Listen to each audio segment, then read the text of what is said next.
abstracted thinking. So that I find in the work I do that there are people who are much more skilled than I am in tuning into the energy of what's going on in the universe. When you were 18, the world's population was 2.2 billion, and now the world's population is 6.7 billion. What's been the biggest difference between the world now and when you were 18? I think the speed. Everything moves so much faster.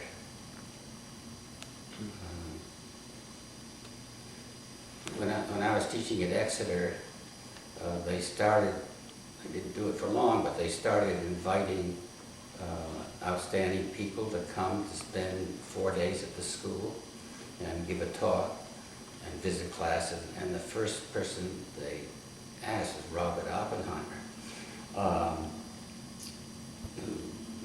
I think you probably remember, was the man in charge of developing the atomic bomb, the scientist in charge of that, and was then considered a communist. So the principal of Exeter got a good deal of flack for inviting him.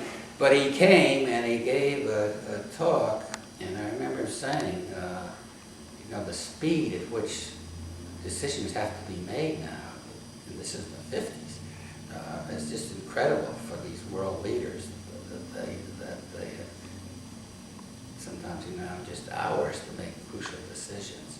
And that was 50 years ago.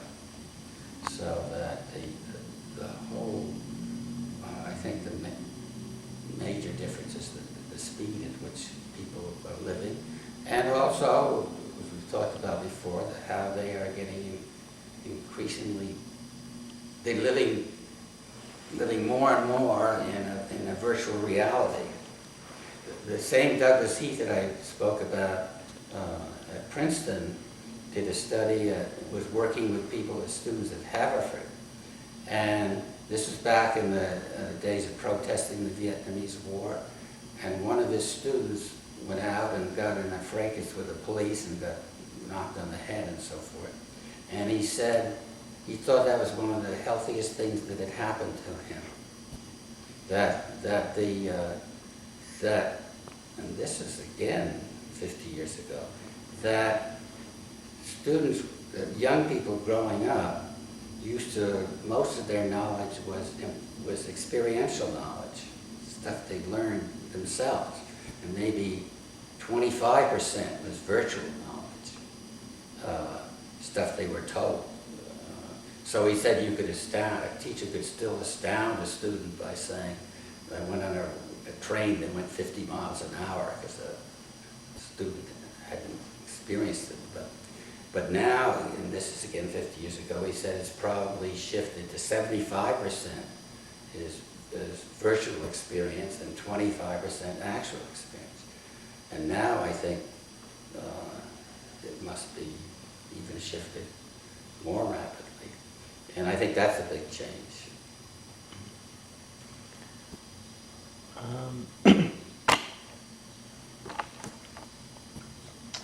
Well, what do you do to find peace in your life?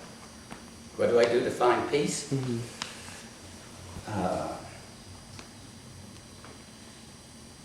Well, I'm a great lover of trees. Not knowledgeable lover of trees in terms of knowing different species and so forth. But I think I find peace looking at trees. I'd say that'd be my primary. Music sometimes, meditating sometimes. But I'd just say, I really would say relaxing with trees.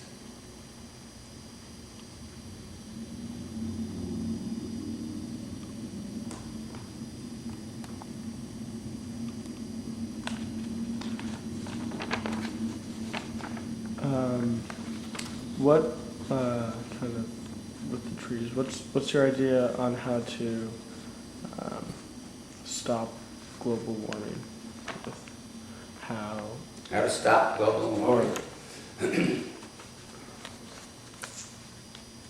Well,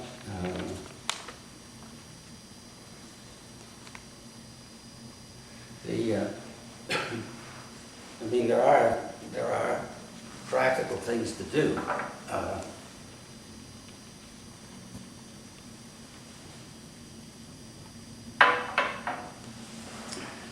As we know, and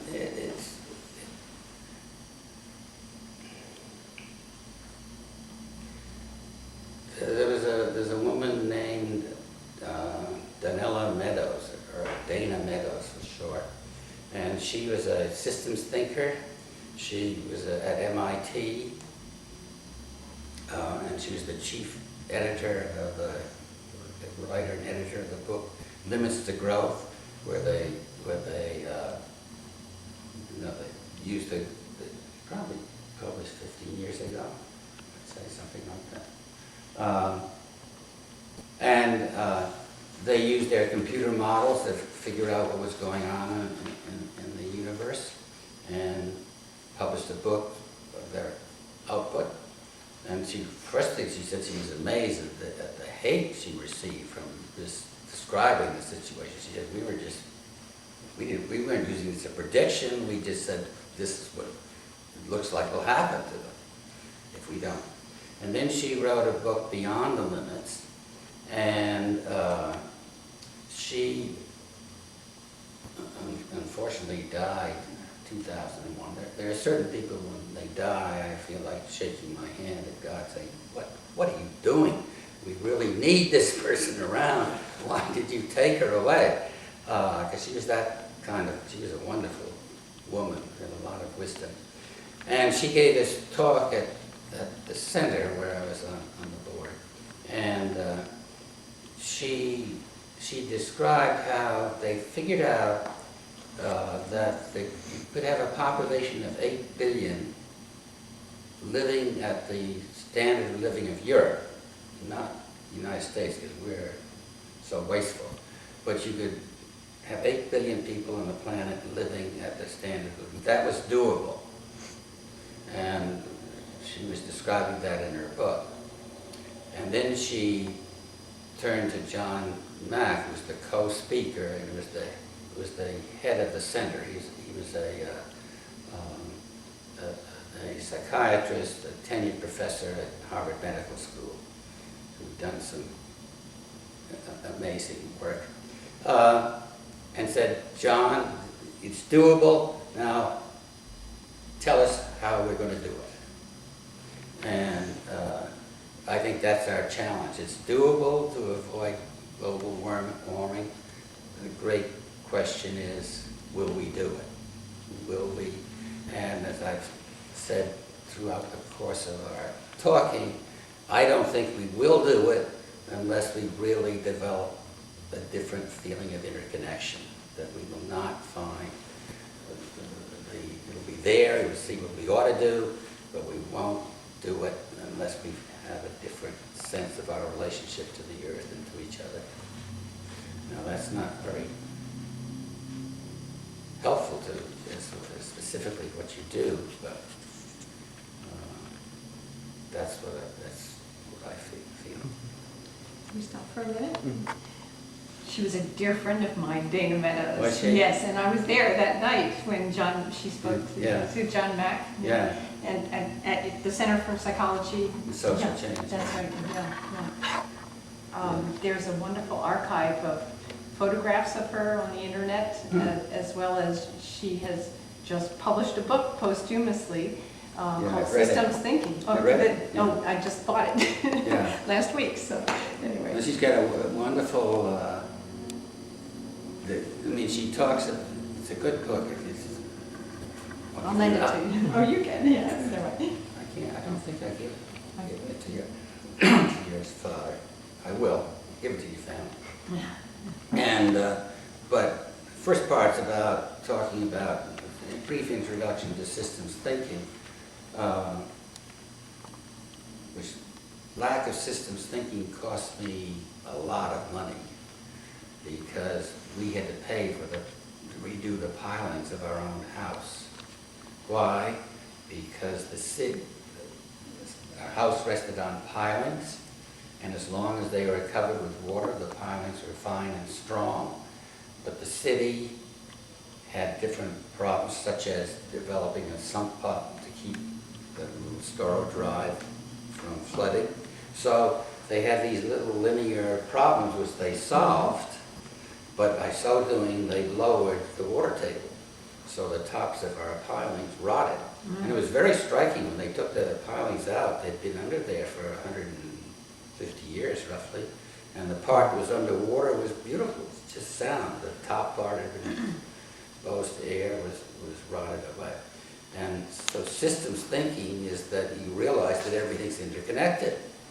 And they've done some mathematical computations of how this works. But then she writes a piece about a number of how you can affect the system effectively. The last, most effective one is to change the worldview in which the system is operating. And the final one is to realize that have a worldview that there are no worldviews. Have a paradigm that there are no paradigms. And she says, whatever your worldview, which may work for you, the universe is so complicated, so interconnected, that no worldview given that we could adopt would explain it all. And so, Complete enough. yeah. Yeah. So, I'm afraid worldview fan that I am, that was a good one to read. No matter what your worldview, it's not going to work for. I'm afraid I've got to run because I've got a couple things to do at the end of the day back at the ranch. Would you excuse me, Dick? I wish I could stay, and I'm going to hope to see the results of whatever. I don't know how close you are to finish. Oh, yeah, I'm pretty close. Are you pretty close? Yeah. Well, maybe I should just stay then, and you should finish. Okay. Yeah. Just one or two more, or.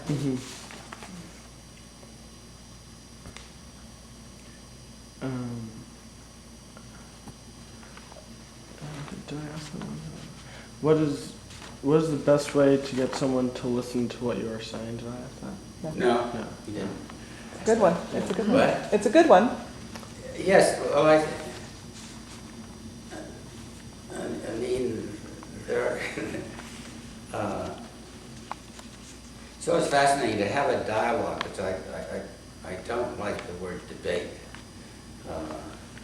And I've tried from time to time to establish dialogues between schools. I mean, debating is a win-lose. I put you down, and I score points. Dialogue, we listen to each other and try to learn from each other, and together move towards a solution. And but it's very hard if you want to dialogue with somebody who's not interested in dialoguing. As the famous saying is, "It takes two to tango." It's very difficult, and I think in some cases, with some people, it's impossible. That they're so close-minded that you cannot enter into dialogue with them.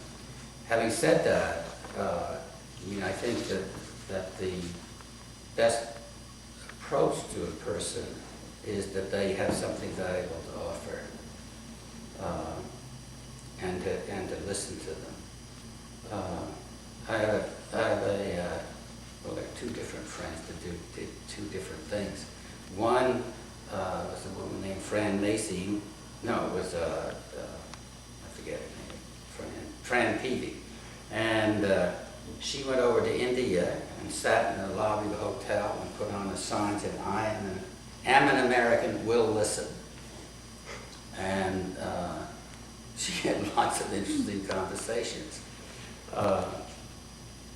So I think just to approach somebody with that sign imaginatively on your chest would encourage somebody to speak. The other person, Joanna Macy, used to just ask people what's of greatest concern to you? And then you might say, well, the stock market. And then I might say, well, after that, what is your greatest concern? And you might say, my health. And I'd say, what's your greatest concern? And you would say, well, the education of my children. And at that point, she'd have something that she could talk with him about. And that's another way to go about it. But I think the essence of it is that you approach the other person believing that they are worth and have something that you can learn from them, and if they don't respond to that, give them a hug and walk away. So what's your biggest concern then? What's my biggest concern? Yeah.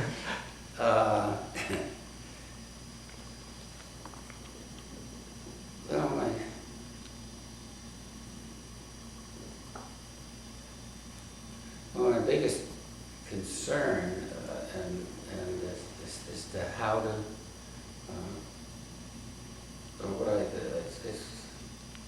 I'd say what I spend my life doing is try to encourage people to expand their understanding of reality. I mean, I just was back at Amherst. I was the only member of my class that offered a program in their alumni holiday. And my program is What's Your Worldview and What Difference Does It Make? And just talked about some of the things we've been talking about today.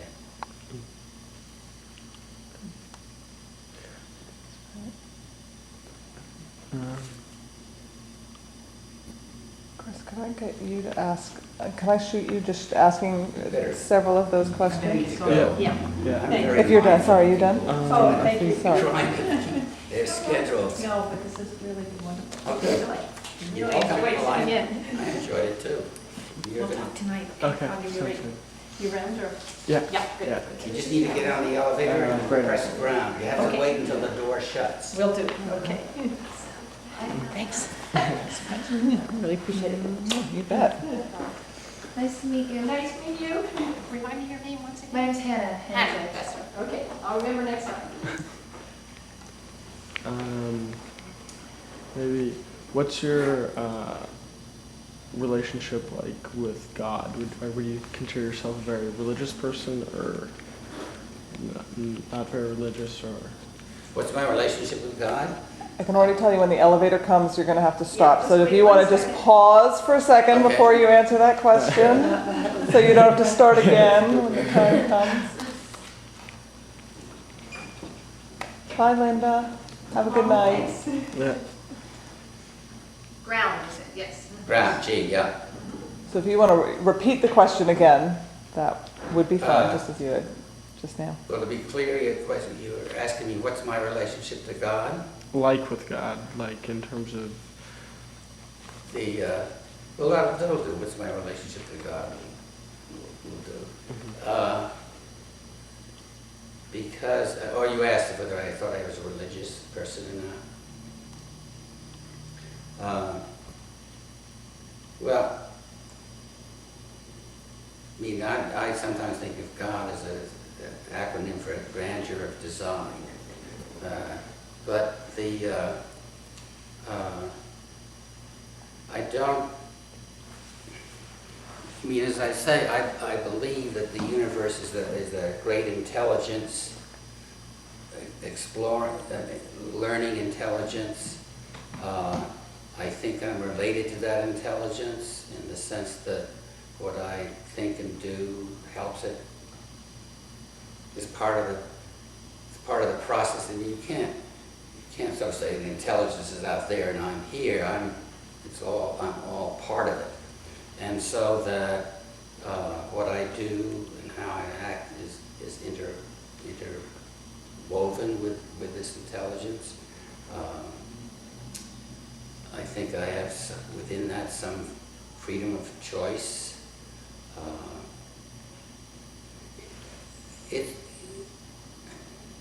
When I was in India, and I was in my late 30s,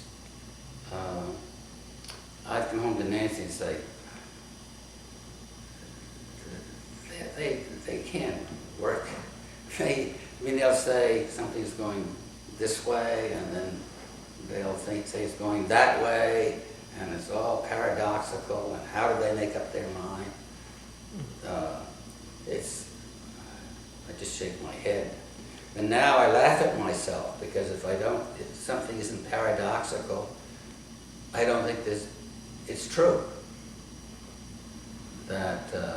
So that, at the same time I'm talking about the intelligence and yet I have some freedom, well, that's paradoxical, it's mysterious,